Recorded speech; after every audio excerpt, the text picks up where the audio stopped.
Mình mà đào bằng cái này cầm đặt lại bằng nhom môn lại mình theo video môn lâu miền miền nghề cầm tịch chặt cá casting muối ấy này mấy ơi đang thăng ba ấy này bảo chào tịch ba đây đồng chào ơi tầm lên thay đây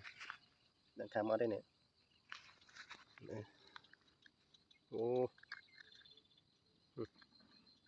bảo chào tịch ba đây còn đang cây xây theo đó ta ta nan có cái này một song sắc cái này tại đang tham ở đây nhầm lên phải chưa đấy có bài mấy không lá này ta nan có cái này con cá tối tính này lên lại 5 con cá stir thì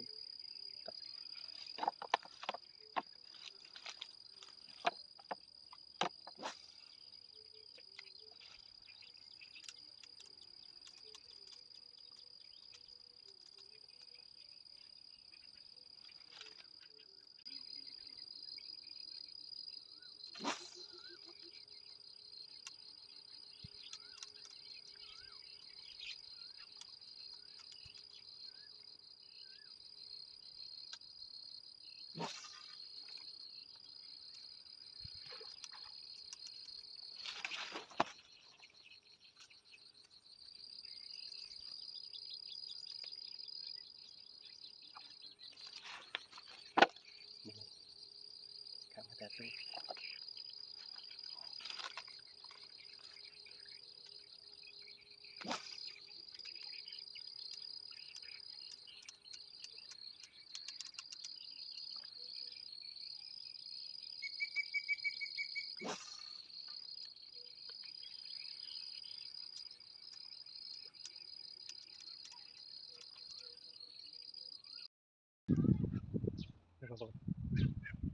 Võ trái banយើងត្រូវញ៉ាំពូត្រង់ដើម្បីជំនួយ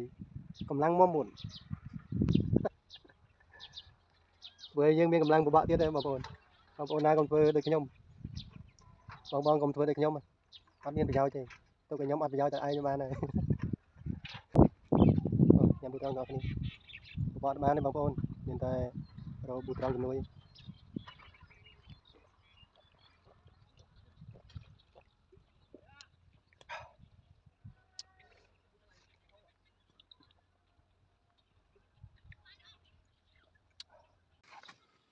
បាទជំរាបសួរបងប្អូនតែនេះដែរមកបាយនៅកន្លែងបបកត្រីទៀតដែរបងប្អូនបាទអត់មានអីទេបងប្អូនអើយបបកត្រីអត់បាននេះ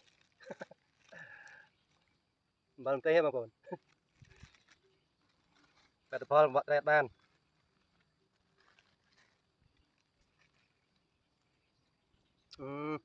ឃើញតែទឹកត្រីតែអំបិលទេក៏លេទុំមាត់អូ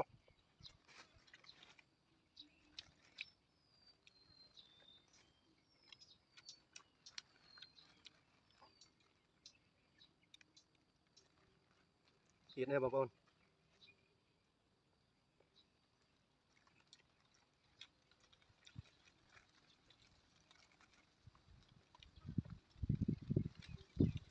ប្រឡងថ្មី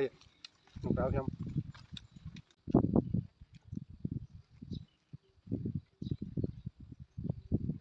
ក៏មិនបាញ់ញ៉ាំហ្នឹងបងប្អូន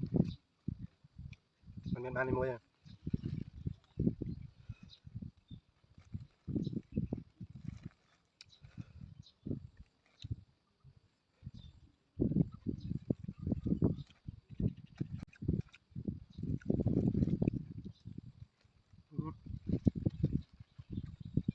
ទៀតណា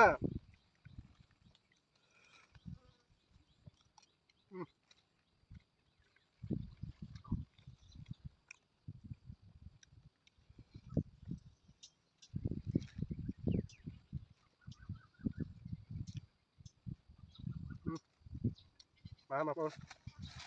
បាទ